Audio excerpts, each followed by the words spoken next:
2 years back, HCLTech announced a brand new identity and logo strengthened by a distinct positioning of supercharging progress. Setting its sight on a bold new future, HCLTech wanted to bring together the best of their technology and people to supercharge progress. I am Tasmayee and joining me in the studio today is Kouri, Global Chief Marketing Officer at HCLTech, who shares more about the impact of the company's marketing initiatives and the major media and tech trends reshaping how brands are built. Welcome to Storyboard 18, Jill. So happy to have you on the show. Thanks, Tasmayee. I'm very happy to be here. Great to see you again. Right. Jill, we connected 2 years back when you were launching the new brand identity and HCLTech. So tell me, in this 2 years, how has supercharging progress worked for the brand, and how has it, translated into tangible impact and benefits for your community, your people, and the brand overall? Sure. Yeah, and thank you for leading with our purpose to bring together the best of technology and our people to supercharge progress. I think on September 26th we'll actually be at our 2-year anniversary, and the response from, as you mentioned, our people, our clients, our communities has been absolutely fantastic. And when you're going through a brand launch, one of the things that you need to make sure you do right is to engage your people. And we have 227,000, I would like to think of as brand ambassadors at HCLTech, who have truly embraced the purpose and the positioning of supercharging progress. So they have helped us spread the word, and they continue to embrace the brand colors, the brand vibrancy, the brand essence through their activity on social media, through the creation of a supercharged ambassadors club, which I'll talk about a little bit later. And I think that energy and spirit has gone viral. And then we talk about our clients. When our clients see our people really living and breathing and embracing the brand, it's that much more powerful and authentic. Imagine, feeling that power when you're engaging on a one-on-one basis with an employee versus having top-down messaging. Jill, you yourself mentioned that how it is more about the community, about the people, your employees, etc. So we all know that HCL Technologies, HCLTech now goes beyond IT service providing, right? So tell me a little bit on how this new brand positioning of yours reflects overall on your commitment of digital transformation and innovation. You probably know the origin story of HCL and HCLTech, and probably the work that we're doing in our what we call our digital business line of business is a little bit more new to the market than some of the traditional areas of focus, like infrastructure as an example. I think you're going to see a launch of a new platform that we're going to be bringing to market called Total Experience, which is a key part of our digital business offering. That is the amalgamation of user experience, customer experience, employee experience, and just overall multi-channel experience that involves both business lines from digital business, including consulting, custom app development, a lot of other real tangible strategic work that our clients are looking for, as well as work from our engineering and R&D services division. I think focusing on these digital transformation and innovation areas you're going to see that as a more clear focus for the organization going forward. Gartner launched this concept of total experience. It really resonated with us, and it helped us bring together a lot of things that we've been doing in the market that we're not as well known for, and then couch it under this banner of total experience. So we're going to be launching a big research report that we've done with 600 top companies all over the world, and bring to life some of their views and why this focus on total experience, I think, is right for us. As far as other areas related to innovation, there's a whole lot happening under our engineering and R&D services area, and a lot of that draws on our historical focus on AI. Of course, Gen AI is an extremely hot topic, and Maybe by the time this airs, we will have announced our new lead for Gen AI across the organization. And we're really focused on not only training up our employees, but ensuring that we're taking to the market our extreme focus on Gen AI. And there's a lot of exciting things we're doing in that space as well. Perfect. In fact, my next question was on AI and how you are using it internally. So since you've already mentioned that, your plans around Gen AI, as a marketer, we know that, Gen AI or AI has become a very crucial marketing tool these days, right? So as a marketer, how are you using AI in your day-to-day functions, if at all? Yeah, a lot. Our head of digital marketing started under my direction and just sort of excitement a year ago, actually, started a pilot group where we had about 30 of our marketing employees volunteer to test and learn from a number of the new technologies that are out there.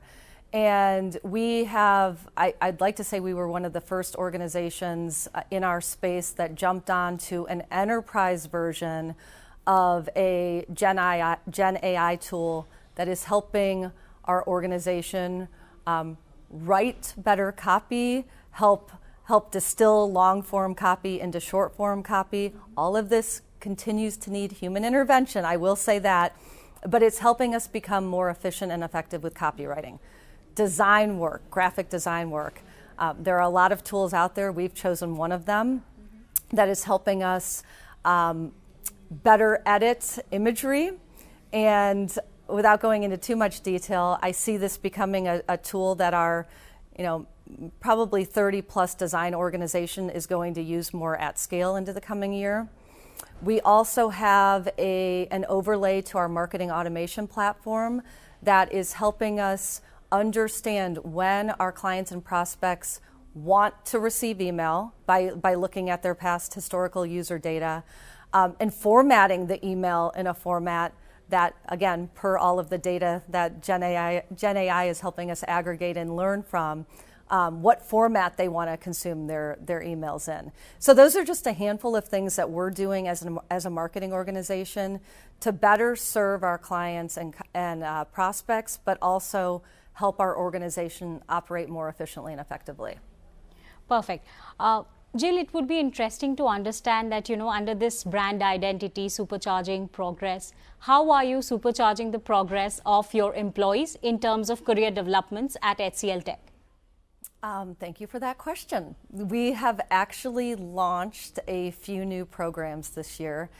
Would we have launched them anyway? I mean, they're not directly related to the launch of our new brand and purpose, but they fall into line around our aspiration to truly become an employer of choice. So we've launched a few programs this year. One is called Mentor Me. So you're aware of traditional mentoring, one-to-one mentoring relationships. This is a platform that allows a mentee to key in what kind of mentor they would like to be paired with. And again, through using data and AI, it does more automated matching of mentee with mentor. And then it also helps mentors be able to mentee, if they've got 10 people that are requesting to be meeting with them, they can more easily connect with maybe all 10 of the mentees in one sitting. And I think we've been doing a few video vignettes of some of the connections that have been made. It's been super helpful in connecting people who don't normally work together in a easier way. And we've been doing some really nice profiles on how these relationships have yielded results for both the mentor and the mentee. We also launched a program this year called Talent Exchange.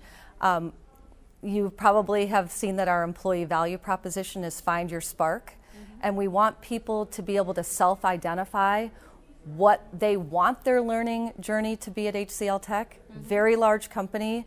We have a lot of people who had expressed interest in moving into a different business line or maybe moving to a different geography. So the Talent Exchange program helps them identify the right learning and development to programs to take if they want to move into a different area, but it also allows us to easily house all open positions inside the organization and make them available to people internally before we have to go search externally for new candidates. Jill, you mentioned a lot of interesting keywords like cross-pollination, like people, like connection. And that is what brand messaging is all about, right? Going all out, connecting the dots, meeting people. So coming back to that, amplification of messaging, when we connected during the brand relaunch, we spoke about how you were connecting with people globally, how your global leaders were talking to people, explaining what this new brand identity, what is supercharging progress. How has that continued? What are the strategic partnerships you are entering into? And if there is any new campaign that's in the pipeline or something that you're already working on, please tell us a little about that. Yeah, so of course our leadership is continuing to reinforce everything we're doing through town halls, in-person interactions. I'm actually going out a lot to our clients to talk about our own journey, and some of our clients are learning from some of the things that we've done, like the complete reformation of our internal microsite, which not only now carries all of our brand identity, but is a much more streamlined way to communicate with employees. But a lot of the relationships that we're building with external parties, just from a brand awareness perspective, are more local.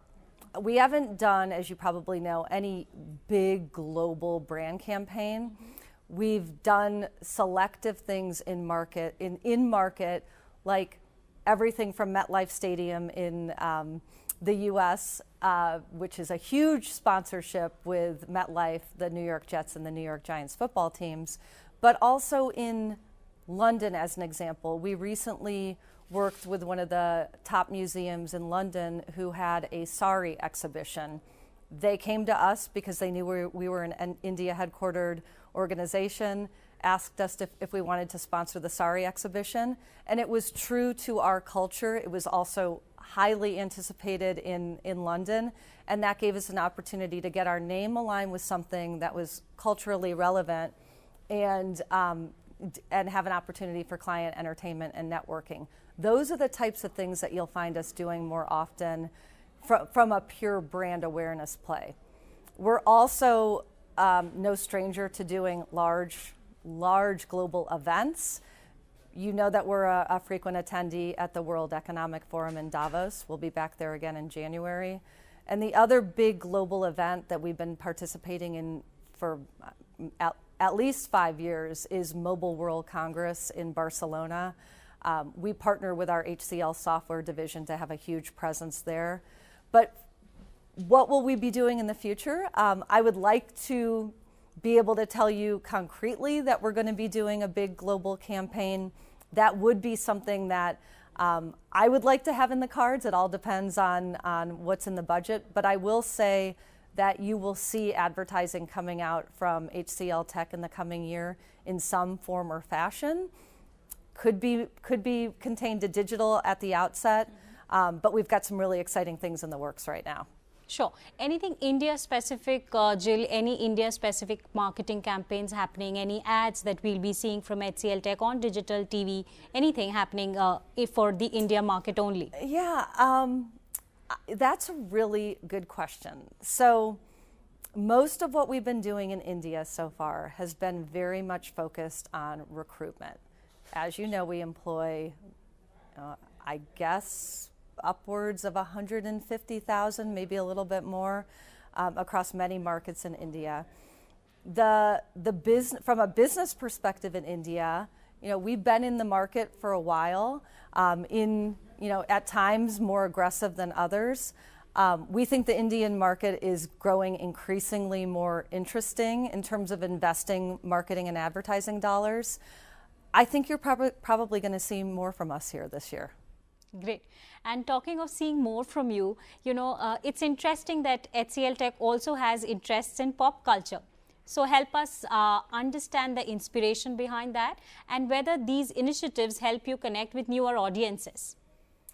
Well, who is the biggest pop culture or musical icon right now? It's certainly Taylor Swift. I hope it's Taylor Swift in India too. I'm not sure about that, but You probably know that we had Taylor Swift at MetLife Stadium last year, and we had a lot of really, really fun campaigns we ran to do ticket giveaways ahead of the Taylor Swift concert to super fans of Taylor Swift.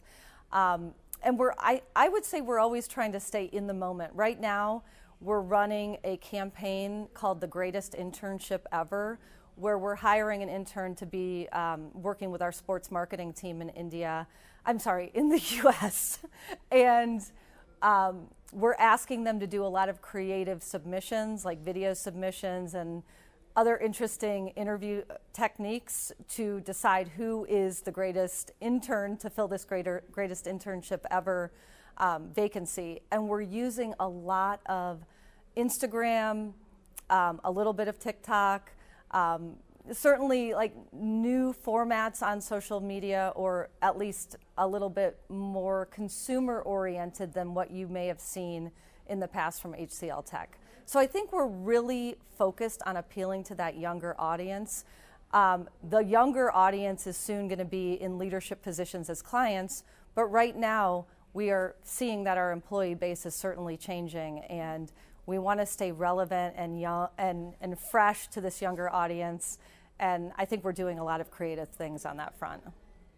Great. And you know, we all know that HCLTech is the third largest IT company in India.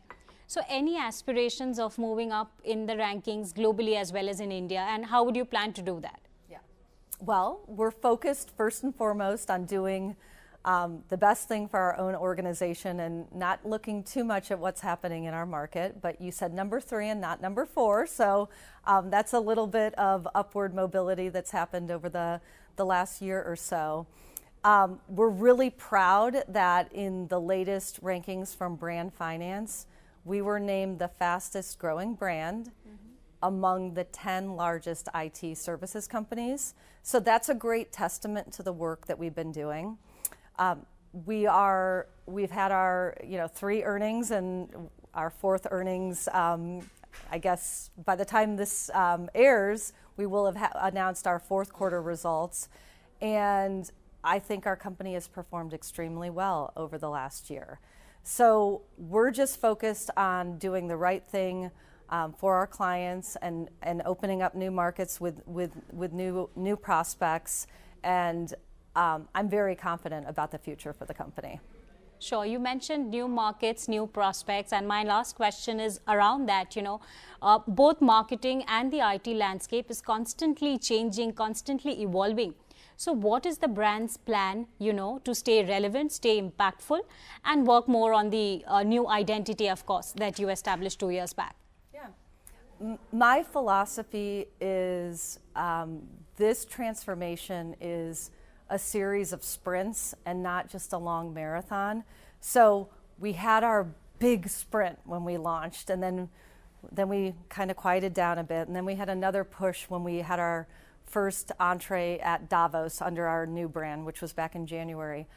I think you're going to see another sprint from us this year that's going to hold some very exciting things coming. I alluded a little bit to some of the work we've been doing from a brand advertising perspective. So yes, those are things that have a paid aspect to them, but I think everybody needs to keep watching what we're doing on social media, the continuous evolution of our website, the fact that I think a month ago we were informed that we were named the B2B Program of the Year by Forrester, one of the key analysts in the market. And while we're not measuring our success on those external recognitions, we are measuring ourselves to keep pushing and, of course, supercharging progress. So look for like a series of sprints throughout the coming years. Even if you think that we've quieted down a bit, that means that we're probably working on the next big push. And I think that is what helps us keep momentum and excitement and continues to surprise and delight not only our clients and prospects, but also our people. So I've got to keep that 227,000 plus workforce excited and engaged and continue to harness their energy and be out in the market really championing everything we stand for. Right. Just a second part of the last question. If you have to sum it up, what would be the 3 top agendas or focus areas for HCLTech right now in this financial year? For the company? Yes. Well, I think I mentioned earlier that we've just named a new head of Gen AI. I'm in the market right now for a marketing lead for Gen AI. Harnessing all of the amazing things that we've been doing in pockets in the organization and really having that cohesive push to explain to all of our clients and prospects the art of the possible in working with HCLTech around anything on Gen AI, AI, or data, huge push. I mentioned our total experience offering that is really coming to life under digital business. That is going to be a massive, massive push. And again, you'll see more of that in the May timeframe, late May timeframe. And then finally, I really have spent a lot of time in my career working at a vertical focus level. Many of our verticals are starting to globalize just in terms of our operating model. So I think you're going to see more interesting programs around some of the more typically global verticals like life sciences, automotive. You're going to see a more cohesive push in the verticals where we are already well entrenched, but we're really capitalizing on our deep engineering heritage and some of the recent acquisitions we've made to really make a bigger difference in some of those verticals. Fantastic. Thank you so much, Jill, for those insightful points. It was a wonderful chat. Thank you again for being on Storyboard 18. Thank you, Tasmayee.